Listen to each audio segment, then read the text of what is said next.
की भीनी भीनी खुशबू किसे पसंद नहीं होती, और जब ये मिट्टी अपने देश की ओर अपने बदन पर लगे तो आहा, इसकी खुशबू में अलग सी खुशी, एक अलग एनर्जी भर जाती है। On the occasion of India 74th independence day हम आपको स्ट्रेस, लेजीनेस और ओबेसिटी से फ्रीडम दिलाने के लिए आ चुके हैं।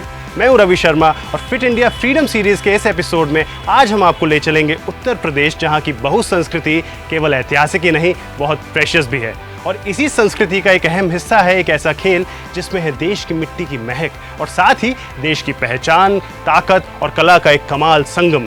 तो कस लीजिए अपनी कमर और भर लीजिए सांस में दम और थोड़ा जमा के रखिए अपने कदम, क्योंकि आज हम बात करने वाले हैं अखाड़ा कुश्ती की।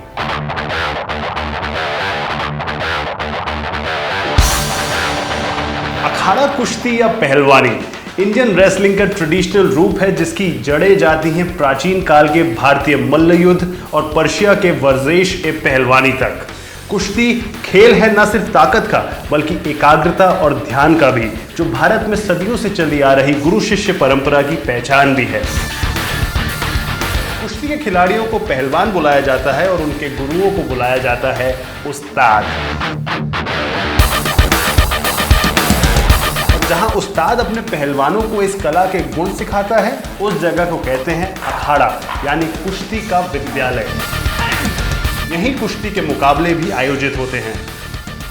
भारत को एक से बढ़कर एक पहलवान देने वाला ये खेल अलग अलग फॉर्मेट्स में लोकप्रियता हासिल कर चुका है, लेकिन परंपरागत कुश्ती आज भी भारत में उतनी ही प्रचलित है जितनी हमेशा से थी। भारतीय कुश्ती का इतिहास बहुत पुराना है। माना जाता है कि ईसा पूर्व 5वीं शताब्दी से यह खेल प्रचलन में रहा था, जिसका उल्लेख 13वीं शताब्दी के मल्ल पुराण में भी है। 16वीं शताब्दी में मुगलों ने इसमें पर्शियन रंग मिलाकर इस खेल को और आगे बढ़ाया, जिसे हम आज मॉडर्न कुश्ती के रूप में देखते हैं। 17वीं शताब्दी में फादर ऑफ इंडियन एथलेटिक्स माने जाने वाले श्री रामदास ने इस खेल को पूरे भारतवर्ष में फैलाने का काम किया, जिसमें मराठा और राजपूत राजघरानों ने भी अहम भूमिका निभाई। देखते ही देखते यह खेल पूरे भारत में और खासकर उत्तर प्रदेश और पंजाब में काफी प्रचलित हो गया। ब्रिटिश सरकार से खिलाफत के दौरान यह खेल युवाओं में जोश भरने का जरिया भी बना। ये पारंपरिक कुश्ती की लोकप्रियता ही थी जिसके बदौलत भारत ने विश्व को रुस्तम-ए-ज़माना, गामा पहलवान और रुस्तम-ए-हिंद, दारा सिंह जैसे महान खिलाड़ी दिए और आज भी दे रहे हैं। भारत में कुश्ती के मुकाबलों को दंगल के नाम से भी जाना जाता है और हर खेल की तरह दंगल के भी कुछ नियम होते हैं। दंगल के लिए पहले अखाड़े को तैयार किया जाता है। एक गोल या चौकोर आकार का घेरा बनाया जाता है जिसकी चौड़ाई कम से कम 14 फीट हो। फिर उस घेरे की मिट्टी को खोदकर उसमें लस्सी, तेल और गेरू मिलाकर उसे लाल बनाया जाता है। रोज थोड़ा थोड़ा पानी डालकर मिट्टी को इस कदर मुलायम बनाया जाता है जिससे पहलवानों को चोट भी ना लगे और ना ही उनको कोई दांव खेलने में कोई दिक्कत आए। भगवान बजरंगबली हनुमान जी की आराधना के बाद दंगल शुरू होता है और पहलवान मैदान में उतरकर अखाड़े की मिट्टी को अपने शरीर पर मलकर उससे तिलक करते हैं और दंगल शुरू होता है। दंगल में कोई राउंड नहीं होते, लेकिन हर प्रतियोगिता से पहले ही समय सीमा तय कर ली जाती है, जो ज्यादातर 25 से 30 मिनट की होती है, जिसे बढ़ाया भी जा सकता है। घेरे के अंदर एक रेफरी और घेरे के बाहर बैठे 2 जजेस की निगरानी में पहलवान एक दूसरे से कुश्ती करते हैं और उनकी कोशिश यही रहती है कि किसी तरह अपने विरोधी के कंधे और कमर जमीन से छुआ दें और जीत हासिल कर लें। विरोधी को नॉकआउट कर देने पर या उसके हार मानकर समर्पण करने से भी जीत दर्ज की जा सकती है। भाई इस बात में तो कोई दो राय नहीं है कि जब आप कुश्ती को देख रहे होते हैं तो आपका एक्साइटमेंट लेवल इतना ऊपर चला जाता है कि उसे कंट्रोल कर पाना काफ़ी मुश्किल हो जाता है। अब इतनी कमाल की इंटेंसिटी जो है इस खेल की, और इस ज़बरदस्त इंटेंसिटी को हवा देते हैं कुश्ती के रोमांचक दांव पेच, जिनके इस्तेमाल से बाजी कब एक पहलवान से दूसरे पहलवान की तरफ हो जाती है कि पता ही नहीं चलता। अब आप सोच रहे होंगे कि ये क्या दांव पेच है, कौन से दांव पेच है? जानना चाहते तो कीप वॉचिंग। वैसे तो आज दुनिया भर में रेसलिंग में इस्तेमाल होने वाले दांव पेच कुश्ती में भी पाए जाते हैं, मगर कुश्ती के कुछ दांव खास दक्षिण एशियाई तकनीकों पर आधारित हैं। इनमें शामिल हैं लॉक्स, थ्रोज, पिन्स और सबमिशन होल्ड, जिनमें से धोबी पार्ट के शोल्डर थ्रो और कसौटा यानी स्ट्रैंगल पिन पहलवानों के पसंदीदा दांव हैं।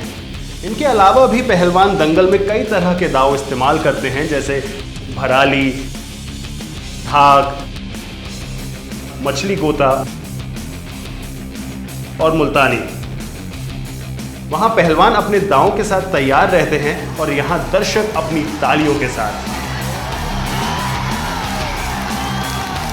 कुश्ती में पहलवानों को एक दूसरे के साथ भिड़ता हुआ देखकर दिमाग में सिर्फ एक ही सवाल आता है, इस लेवल की स्किल और फिटनेस को पाने के लिए कितनी मेहनत करनी पड़ती होगी। और इसका जवाब बिल्कुल सिंपल सा है, पहलवानी सिर्फ एक खेल नहीं, ये जीवन जीने की एक कला है जिसमें महारत हासिल करना किसी तपस्या से कम नहीं। ध्यान मुद्रा में मत जाइए, एक्टिव रहिए और आगे देखते रहिए, क्योंकि अभी आपको इंस्पिरेशन मिलने वाला है फिट रहने का। एक पहलवान का दिन सूरज की पहली किरण पड़ने से पहले ही शुरू हो जाता है। सुबह 3 बजे से ही उठकर पहलवान व्यायाम में जुट जाता है, जहां वो 4 से 5,000 दंड और बैठक यानी पुशअप्स और स्क्वाट्स लगाता है, 5 किलोमीटर की दौड़ भरता है और साथ में कई और स्ट्रेंथ एक्सरसाइजेस भी करता है। फिर लंगोट पहनकर पहलवान अपने उस्ताद की निगरानी में अखाड़े में घंटों कुश्ती की प्रैक्टिस करता है और यही प्रक्रिया शाम को दोबारा दोहराई जाती है।